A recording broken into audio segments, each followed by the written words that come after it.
U petak, dan posvećen Krstu Gospodnjem, 11. marta po novom, a 26. februara po starom kalendaru, Pravoslavna crkva slavi svetog Porfirija, episkopa Gaskog. Pravilo vere i oličenje krotosti, uzdržanje učitelj, pokazao si se stadu svome, kao stvorenog istina. Zbog toga si postao smirenjem uzvišen, siromaštvom bogat. Oče Porfirije, moli Hrista Boga da spase duše naše. Porfirije se rodio u Solunu 346. godine. Sa 25 godina napustio je roditeljski dom. Vođen ljubavlju za podvižničkim životom, uputio se u egipatsku pustinju. Tu se zamonašio i u Skitu proveo 5 godina pored svetih otaca. Potom je otputovao u Jerusalim i pošto je obišao sveta mesta i poklonio se grobu Hristovom, nastanio se u jednoj jordanskoj pešteri. Posle 5 godina usamljeničkog podvižništva, bolest nogu mu je potpuno otežala, pa je onemogućila hodanje. Bolestan sveti Porfirije, uz pomoć nekog dobrog čoveka, dođe ponovo u Jerusalim. Tu je, iako teško oboleo, posećivao sveta mesta i svakoga dana odlazio u crkvu Vaskrsenja Hristovog. Neki mladi Božji ugodnik Marko, videvši veliki trud svetog Porfirija, počne mu pomagati i služiti. Taj isti Marko napisao je kasnije žitije svetog Porfirija, sačuvavši tako svedočanstva o ovom svetitelju. Tako je sačuvano i svedočanstvo o čudesnom isceljenju svetiteljevom, koje se dogodilo jedne noći u crkvi na Bdeniju. Posle nekog vremena, 392. godine, patrijarh Jerusalimski proizveo je blaženog Porfirija za prezvitera. Bilo mu je povereno da čuva deo časnog krsta Hristovog, dok je drugi deo sveta carica Jelena ponela u Carigrad. Time se ispunilo svetiteljevo viđenje, u kojemu je Gospod dao svoj krst na čuvanje. Posle smrti episkopa Eneja u gradu Gazi, velikim zauzimanjem svetog Jovana Zlatoustog, na upražnjeno mesto izabran je sveti Porfirije. Smatrajući sebe nedostojnim tog čina, prepodobni se nerado prihvatio nove dužnosti oko 395. godine Gospodnje. U Gazi je zatekao samo 280 hrišćana. U ovom gradu carovalo je mnogobožačko sujeverje i idolopoklonstvo.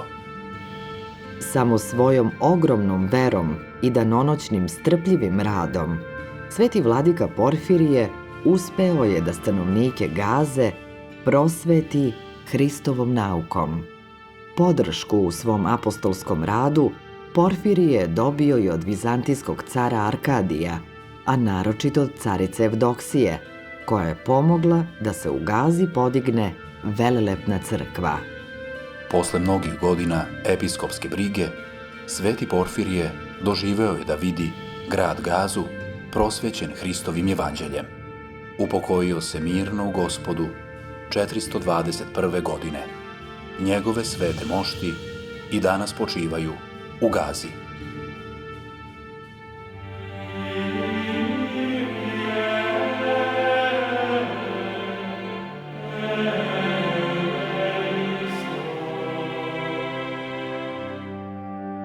Jedanaestog marta katolička crkva slavi blaženog Dominika Kama, mučenika.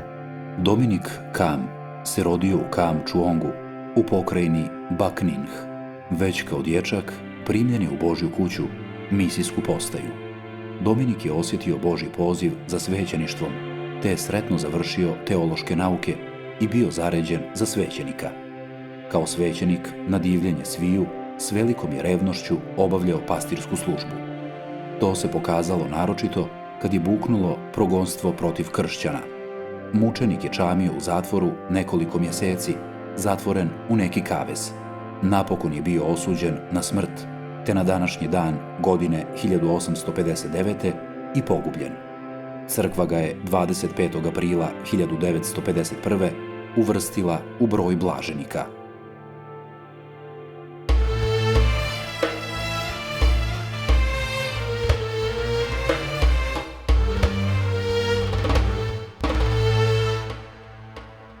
Šesti Rabiul Ahir 1432.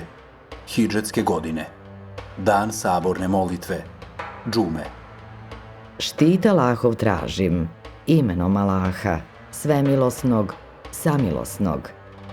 Allah obećava da će one među vama koji budu verovali i dobra dela činili, sigurno namesnicima na zemlji postaviti, kao što je postavio namesnicima one pre njih, i da će im zacelo veru njihovu učvrstiti. Istinu je rekao uzvišeni Bog.